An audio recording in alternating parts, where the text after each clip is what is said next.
台南水高社文化园区出现一间真水的花园册店。台南市文化局利用一间日本时代老厝，打造一间用台南做主题的册店。民众唔但会当伫遮好好坐落来看册以外，店内也有展览通好欣赏。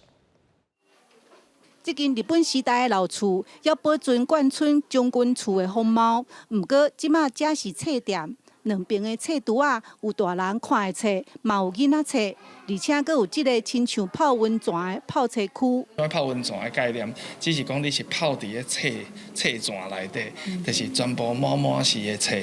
这是台湾罕见有公部门成立的册店，7成是台南市文化局出版的册，另外3成是甲台南生活相关的。二日开幕，有真侪大人带囡仔来参观。 头摆的册展，就是大人囡仔拢介意的立体册，拢是全世界像哈利波特，像达文西，这拢是普通时啊爱丽丝梦游仙境，这拢唔是你要看就看得到的，因为这册拢非常的贵，啊嘛拢足珍贵、足精彩。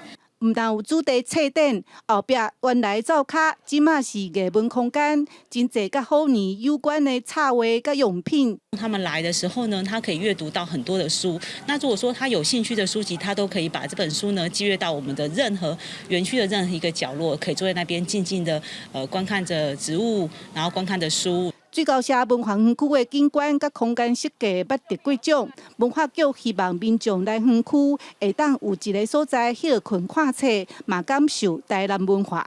记者陈嘉文、刘维做台南报道。